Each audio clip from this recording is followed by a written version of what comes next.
नमस्ते, good morning प्यारे बच्चों, कैसे हो आप सब। मैं उम्मीद करती हूँ आप सब अच्छे से होंगे। मैं आपकी टीचर निधि बंडियाल आपको 7th की सोशल साइंस पढ़ा रही हूँ और हमने ज्योग्राफी स्टार्ट की है। तो आज ज्योग्राफी का एक नेक्स्ट चैप्टर हम पढ़ने वाले हैं। जैसे कि आप देख रहे हैं, एयर। एयर सुनते ही आपके माइंड में आता हवा, है ना, ठंडी ठंडी हवा। तो एयर सिर्फ हवा नहीं है, एयर पूरे हमारे एटमॉस्फेयर का हिस्सा है, हमारे वातावरण का एक इम्पॉर्टेंट हिस्सा है। वही हम इस लेसन में पढ़ने वाले हैं। आशा करती हूँ आप पसंद करेंगे और बहुत सारी ऐसी चीजें पढ़ेंगे जो आपने आज तक नहीं पढ़ी। अवर एटमॉस्फेयर एंड इट्स इम्पोर्टेंस। हमारा एटमॉस्फेयर, हमारा वातावरण जिसमें हवा और हमारा पूरा एनवायरनमेंट आता है, उसकी क्या इम्पोर्टेंस है वो हम इस लेसन में पढ़ने वाले हैं। तो चलिए आगे बढ़ते हैं। Air, what is air? सबसे पहले आपको ये पता होना चाहिए एयर है क्या। It is a common name for the mixture of gases that makes up the earth's atmosphere. कि ये कॉमन नेम हम किसका कहते हैं? एयर का नाम सुनते ही आता है हमारा mixture of gases. Air is a mixture of so many gases, बहुत सारी गैसेस का मिक्सचर जो है उसको हम एयर कहते हैं। एटमॉस्फेयर, अब एटमॉस्फेयर क्या है? It is a layer of air surrounding our planet earth. हमारा जो प्लैनेट अर्थ है, हमारा जो पृथ्वी है, प्लैनेट अर्थ है, उसको जो लेयर अपने चारों तरफ से घेरे हुए है उसको हम कहते हैं एटमॉस्फेयर। और एटमॉस्फेयर का हिस्सा है एयर। इंपॉर्टेंस ऑफ एटमॉस्फेयर, अब देखिए एटमॉस्फेयर का इंपॉर्टेंस क्या है, क्यों जरूरी है।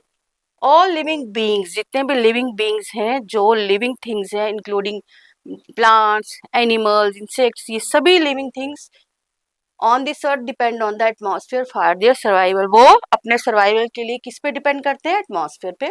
Without this blanket of protection we would be baked alive. Baked alive, जैसे केक को बेक किया जाता है, वैसे ही हम लोग, मतलब सूरज की इतनी तेज रोशनी और गर्मी आएगी कि अगर ये प्रोटेक्टिव लेयर हमारे ऊपर नहीं होगी तो हम वैसे ही बेक हो जाएंगे, जिंदा बेक हो जाएंगे। ठीक है, by the heat of the sun. इतनी हीट है सन की कि अगर डायरेक्ट वो रेज हमारे ऊपर पड़ेंगे तो हम टोटली क्या हो जाएंगे? बेक हो जाएंगे। इसीलिए आप सोचो कि atmosphere is very much important. Without this blanket of protection we would be baked alive by the heat of the sun during day and get frozen during the night। और रात को हम जम जाएंगे। ठीक है, it is this mass of air that has made the temperature of the earth livable। अब earth is the only planet जहां पर लिविंग थिंग्स जो है सरवाइव करते हैं। It is this blanket of and mass of air including so many gases, जिसमें इतनी gases है कि वो हमें, हमारी पृथ्वी को जीने लायक बना रही है और हम लिविंग थिंग्स जो है यहाँ पर सरवाइव कर रहे हैं। ठीक है, डे टाइम में हम बेक हो जाएंगे और रात के टाइम में हम फ्रीज हो जाएंगे। तो आगे बढ़ते हैं।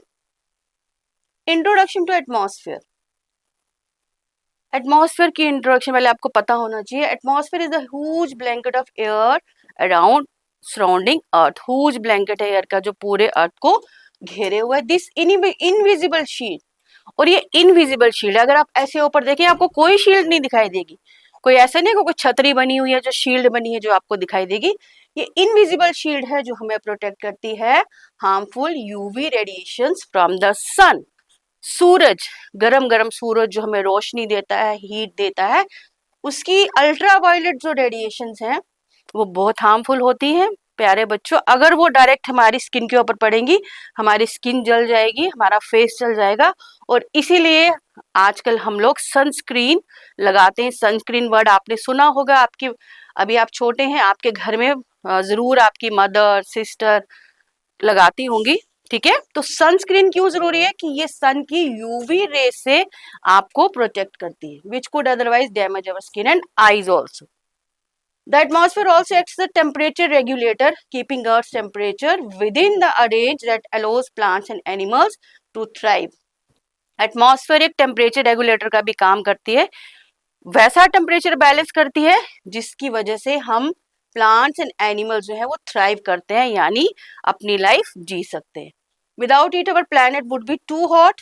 और अगर ये एटमॉस्फेयर का जो ब्लैंकेट है, कंबल टाइप, एक शील्ड टाइप नहीं होगी तो इसके बिना क्या होगा? हमारा जो अर्थ प्लैनेट है, पृथ्वी जो है planet, would be too hot. दिन के समय वो इतना हॉट होगी कि हम नहीं रह पाएंगे और रात के वक्त फ्रीजिंग कोल्ड होगी। ठीक है, तो ये चीज आपको बता रही है कि एटमॉस्फेयर की क्या इंपॉर्टेंस है। Introduction to the atmosphere. आगे बढ़ते हैं। What is air? हवा। हवा जब आपके ऊपर पड़ती है आपको कितना अच्छा कूल कूल फील होता है ना। गर्मियों में खास तौर पर ठंडी ठंडी हवा चलती है, आपके कपड़े उड़ते हैं, बाल उड़ते हैं, पेड़ों से पत्ते उड़ते हैं, धूल मिट्टी भी उड़ती है, तो हवा आपको फील होती है ना। तो व्हाट इज एयर? मिक्सचर, अभी बताया, mixture of different gases which makeup the atmosphere. अब ये देखिए, CO2 carbon dioxide, nitrogen, AR for argon, H2O water vapors and O for oxygen। तो यानी कि ये वाली जो गैसेस हैं ये इंपॉर्टेंट हैं। और ये कौन सी मिक्सचर है? अब अगर हम बोले it is a mixture of gases, कौन सी मिक्सचर है, कौन सी गैसेस है उसमें? नाइट्रोजन है, आर्गन है, कार्बन डाइऑक्साइड है, वाटर वेपर्स है, ऑक्सीजन है। ठीक है, ये सब जो है टुगेदर, ये सारी गैसेस जो बनाती हैं क्या? Air. Air is a mixture of different gases. आगे बढ़ते हैं। अब हम देखते हैं कि डिफरेंट गैसेस का क्या क्या रोल है।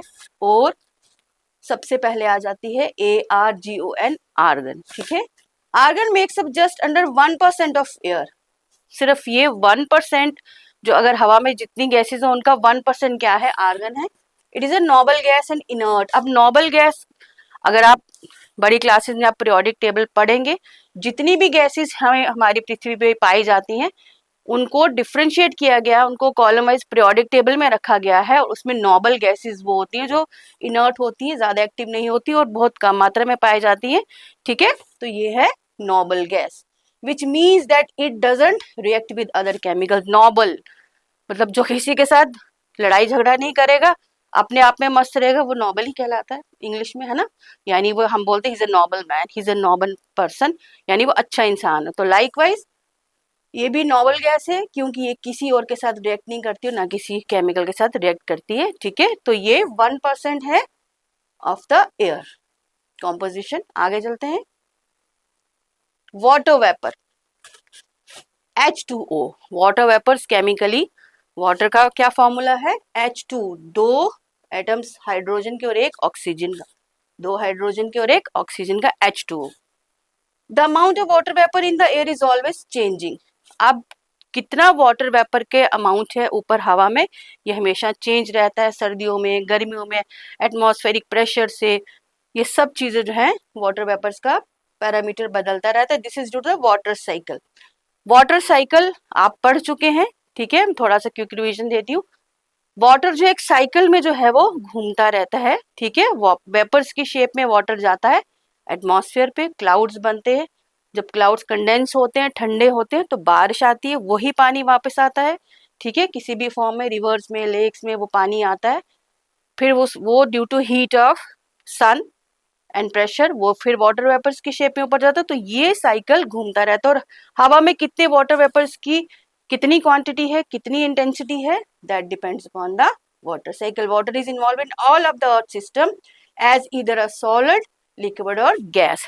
Water can be in 3 forms, है ना। सॉलिड, थोड़ा सा दिमाग लगाएं, वाटर सॉलिड फॉर्म में कैसा होगा? थोड़ा सा दिमाग लगाएं, सोचें सोचें, आया याद? बर्फ, है ना। आइस आप खाते हैं तो वो क्या है? पानी इन सॉलिड फॉर्म। लिक्विड जो आप पानी पीते हो, और गैसेस फॉर्म में वाटर वेपर्स जो पानी भाप बनकर उड़ जाता है। जैसे आप घर में खाना बन रहा होता है किचन में, तो हम चावल बना रहे होते हैं, तो आपने कभी चावल का ढक्कन उठाकर देखा है? वहां पर छोटे छोटे वेपर्स होते हैं और वो हवा में चले जाते हैं। तो water vapour is an important part of our air. आगे बढ़ते हैं। अदर गैसेस, अब बाकी गैसेस छोटी छोटी प्रोपोर्शन में होती हैं। A very small portion of air consists of other gases including the greenhouse gas, methane and the noble gases helium and neon। ये सब गैसेस भी पाई जाती हैं, हीलियम, नियॉन, मीथेन, और उसके बाद नाइट्रोजन भी पाए जाते हैं। ठीक है, nitrogen is very important for plants. तो ये सारी gases together they make air. Composition of the atmosphere, अब कंपोजिशन वाइज देखें तो आप यहाँ देखेंगे सबसे ज्यादा कंपोजिशन, जैसे मैंने अभी बताया, 78% is nitrogen, the most abundant gas in our atmosphere, nitrogen is essential for plant growth. अभी बताया मैंने आपको, पौधों की ग्रोथ के लिए, प्लांट की ग्रोथ में के लिए जो है nitrogen is very very important gas and plays a vital role in nutrient cycle that support our life on earth. और एक न्यूट्रिएंट साइकिल में भी नाइट्रोजन जो है बहुत इंपॉर्टेंट पार्ट प्ले करती है, जो अर्थ में लाइफ को सपोर्ट करती है। ठीक है, ये आप बड़ी क्लासेस में पूरा साइकिल पढ़ेंगे इसका। उसके बाद आ जाती है ऑक्सीजन। ऑक्सीजन, प्लांट्स, हम कहते हैं कि more and more plants gives us more and more oxygen. Oxygen जो हम सांस ले रहे हैं, ब्रीद इन कर रहे हैं, तो हम क्या ले रहे हैं? ऑक्सीजन। तो अब आप समझ सकते हैं कि ये ऑक्सीजन हमारे लिए कितनी ज्यादा इंपॉर्टेंट है लिविंग थिंग्स के लिए। The life giving gases, gas life giving gas है which we breathe, produced by plants during photosynthesis and essential for respiration. सांस लेने के लिए ये बहुत जरूरी है, और प्लांट्स इसको बनाते हैं किस प्रोसेस में? फोटोसिंथेसिस। फोटोसिंथेसिस वो प्रोसेस होता है जिसमें प्लांट्स अपना खाना खुद बनाते हैं। ठीक है, वो एक केमिकल प्रोसेस होता है, वो भी आप बड़ी क्लासेस में पढ़ेंगे। एंड एसेंशियल फॉर रेस्पिरेशन, और वो सांस लेने के लिए बहुत जरूरी है, इसीलिए oxygen is very very important gas. Argon 0.93%, ये इनर्ट नोबल गैस है, मैंने आपको बताया नोबल गैस है, that makes up nearly 1% of our atmosphere, playing a passive but stable role. Passive यानी कि ज्यादा ही एक्टिव नहीं है, पैसिव रोल है, लेकिन फिर भी एक स्टेबल रोल है इसका। Carbon dioxide 0.03%, essential for plant photosynthesis, plant किस फोटोसिंथेसिस के लिए इंपॉर्टेंट है, यानी प्लांट को खाना बनाने के लिए कार्बन डाइऑक्साइड चाहिए। And plays a key role in earth temperature regulation, और अर्थ के टेम्परेचर को रेगुलेट करने के लिए carbon dioxide plays an important role. और बाकी भी गैसेस जैसे water vapours, neon, helium, methane 0.04% comprise करते हैं एटमॉस्फेयर। तो टुगेदर ये है कंपोजिशन किसका? एटमॉस्फेयर का। तो आगे भी बहुत कुछ है पढ़ने को, तो आगे का जो पार्ट है बहुत कुछ, बहुत इंटरेस्टिंग फैक्ट्स हैं, वो हम नेक्स्ट वीडियो में पढ़ेंगे। तब तक के लिए धन्यवाद।